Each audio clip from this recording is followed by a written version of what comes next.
Good evening, everyone, and welcome to Sharing Wellness, Promoting Health Wednesday. And it's spring. It's still a little cool where I'm at. I don't know about where you're at, but this morning I woke up to a thick layer of frost. But needless to say, it's still spring, and spring means it's cleaning time for our house, our homes, our yards, and our body. So spring's a time when many of us are in the habit of cleaning out our homes, getting our yards ready to plant our flowers in the coming month. So it's also a traditional time between winter and spring, and then summer and fall to do a cleanse, especially during the winter months, because when you live in a colder climate, we're definitely and typically less active. Before the inventions of modern transportation and trade, people's dietary habits from way back were a lot different. They tend to survive the winter on heavy animal proteins, fats and oils, and starches, because they didn't have a lot of access to fresh fruits and vegetables. And they ate a lot of root vegetables, potatoes, and everything as well. Unfortunately, even today, many people just eat that way. Lots of animal proteins, starchy foods, root vegetables, fats, and oils. When the first green plants of spring emerge, it makes you feel good. They're very welcomed and appreciated as the first source of plant food, something that's fresh, something that's green.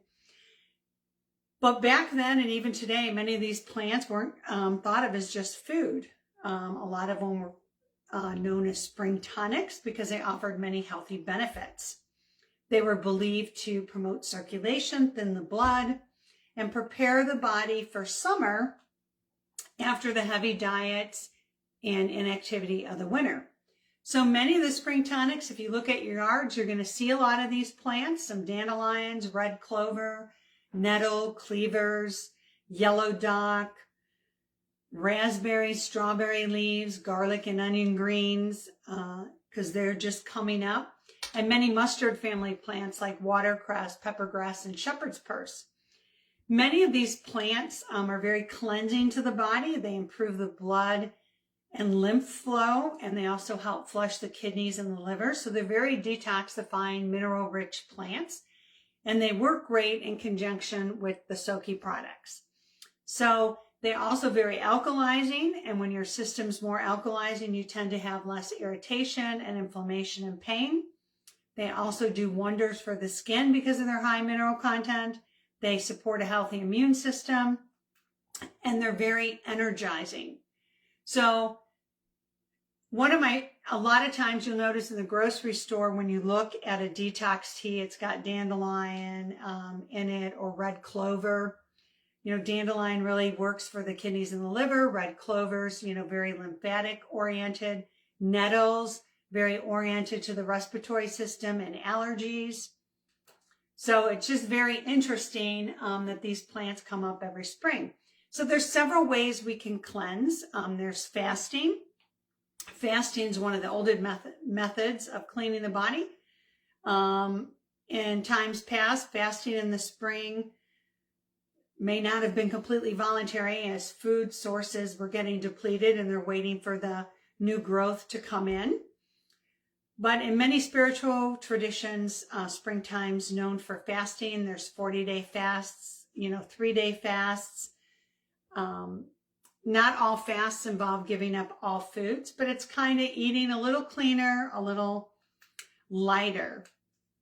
So when you're fasting, if you decide to do a fast, you're going to focus on, fruits, vegetables, lean meats, nothing really processed, nothing really heavy, none of your heavy grains, none of your heavy meats.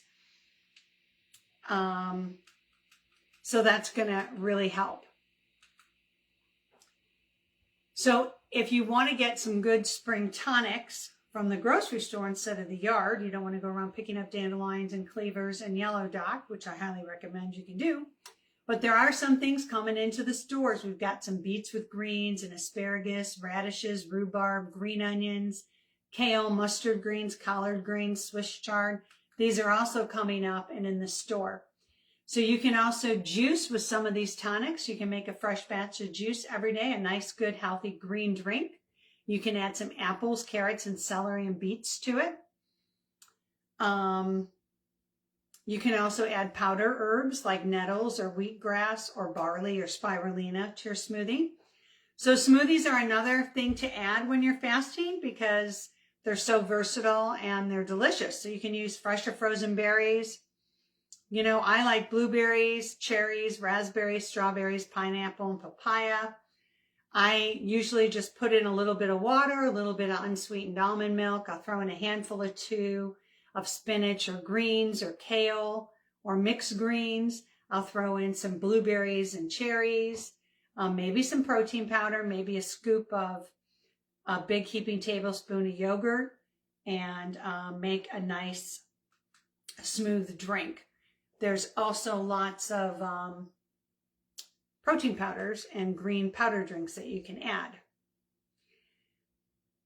Fasting's really been studied, and lab animals actually live longer when they have a reduced calorie diet. You know, so many people think fasting's like no food, but it is just reduced calorie and, again, eating clean. So you want to avoid all processed foods and all heavy calorie foods, and you want to, you know, not eat a lot of sugary foods. You want to focus on low glycemic and sugar foods and the lean proteins. You can also do kind of the reduced diet food fasting. You could do a juice fasting where you're not having any of the solid foods, you're just drinking. Most people that do that have a juicer. But the important thing to know is when you're fasting, especially juice fasting or partial fasting, you need to drink lots of water to keep the body flushed and also to keep you fuller, make you feel fuller. And you want to make sure that you don't feel lightheaded or dizzy, because if you do, you're probably needing some more protein.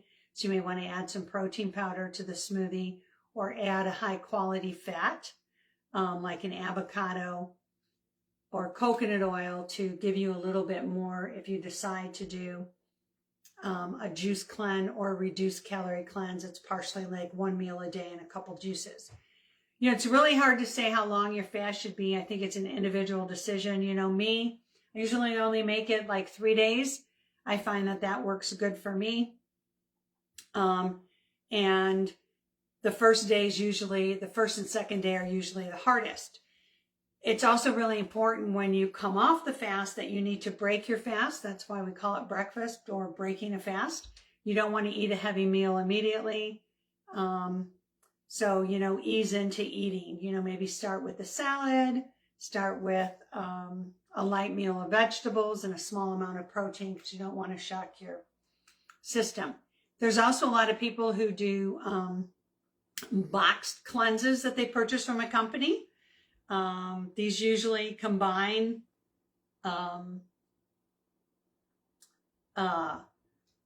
cleansing packets. If you're also decide to do a cleansing packet with a reduced calorie diet or a spring juicing kind of thing, you may not want to take all the packets of the day in the cleanse. Maybe you want to take a packet once a day or once every other day, depending on how much cleansing you do through the bowel. You know, one of my favorite cleansing drinks is to have a fiber drink with some aloe vera, chlorophyll, and bentonite clay every day. It's very detoxifying. It's very good for you and for the digestive system. There's also weight loss cleanses out there that help you with your sugar cravings, provide glandular support. Those work well. And the Soki products can also help you as you're going through your spring cleaning because they promote circulation and the movement of lymph. So when you have the Chi machine, it keeps the body moving, it relaxes your muscles, and it promotes deep breathing and oxygenation. The E-Power is like a battery charger for your car. Far infrared heats you from the inside out, really creating a thermal heat. So cleansing's really kind of been a ritual and something practiced for a long time. It goes all the way back.